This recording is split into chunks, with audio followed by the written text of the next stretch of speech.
പമ്പയിൽ നിന്നാണ് നമ്മൾ മല കയറിയതെങ്കിൽ ഇപ്പോ സന്നിധാനത്തെത്തും എന്നൊരു തോന്നലുണ്ടാവും.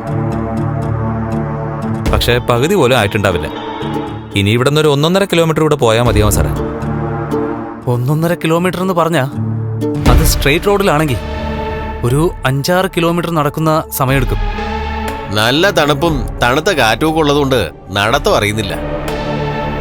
അതല്ല ഞാൻ ആലോചിക്കുന്നേ, ഞങ്ങളെക്കാളും ഹെൽത്തിയാണ് മാർക്കോ. എങ്കിലും എത്ര ആരോഗ്യമുള്ള മനുഷ്യനും ഇതുപോലെ നടക്കുമ്പോ ഒന്ന് അണക്കില്ലേ? മാർക്കോയ്ക്ക് ആ അണപ്പില്ലല്ലോ.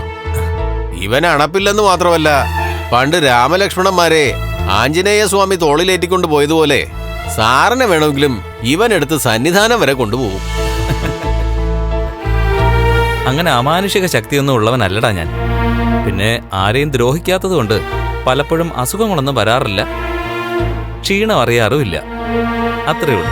സ്വാമിയേ അയ്യപ്പോ, സ്വാമിയേ അയ്യപ്പോ, സ്വാമിയേ അയ്യപ്പോ, സ്വാമിയേ അയ്യപ്പോ, സ്വാമിയേ അയ്യപ്പോ, സ്വാമിയേ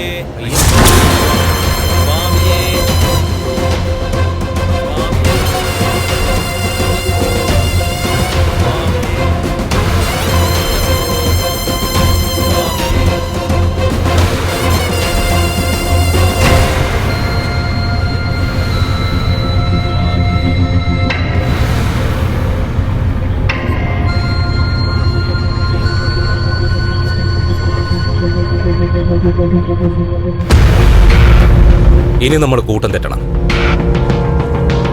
കൂട്ടം തെറ്റണമെന്ന് പറയുന്നത് ഉൾക്കാട്ടിലേക്ക് നമ്മൾ വേറിട്ട് പോകണമെന്നല്ല പറയുന്നത്. ഒറ്റയ്ക്കൊറ്റയ്ക്കാവണം.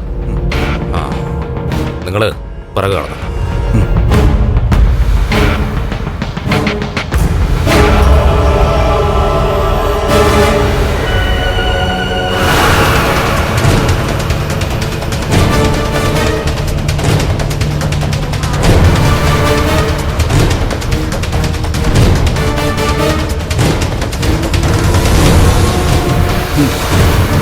തീർക്കണവനെ.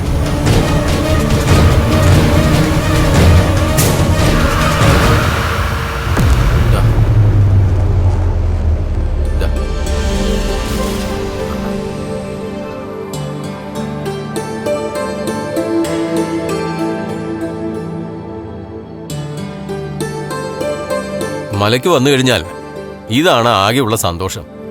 ഈ പൈനാപ്പിൾ മുളകിൽ പുരട്ടി കഴിക്കാൻ ഒരു പ്രത്യേക ടേസ്റ്റാ.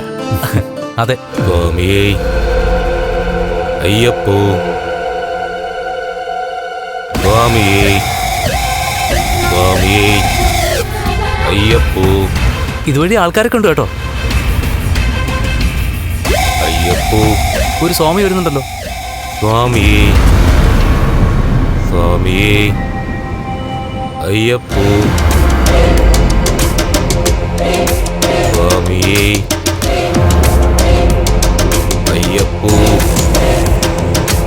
അയ്യപ്പോ, സ്വാമിയേ സ്വാമിയേ അയ്യപ്പോ, അയ്യപ്പോ, സ്വാമിയേ സ്വാമിയേ അയ്യപ്പോ.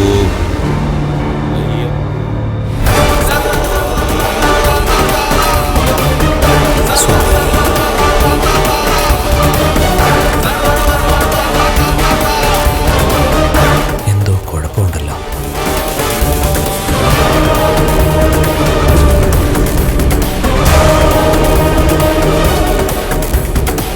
എന്താ മാർക്കോ പ്രാർത്ഥിച്ചത്? ഏയ് ഒന്നുമില്ല സാറേ. എന്നാ പിന്നെ നടക്കാം. ശരി. ഇനി ഇടയ്ക്കിടയ്ക്ക് ഇരിക്കേണ്ടി വരും സാറേ. പിന്നെ നിർമാല്യം കണ്ട് തൊഴാനല്ലേ പോകുന്നേ. ആ സമയത്ത് അങ്ങ് ചെന്നാലും മതിയല്ലോ. അതുകൊണ്ട് ഓടിക്കതച്ച് പോകേണ്ട കാര്യമില്ല. എടാ, സാർ ഇത്രയും നടന്നില്ലടാ. ഇനി സാറിന് ഒരു കുഴപ്പമുണ്ടാവില്ല. അതാണ് എൻ്റെ സന്തോഷം. പോവാ സാറേ. പോ. സ്വാമി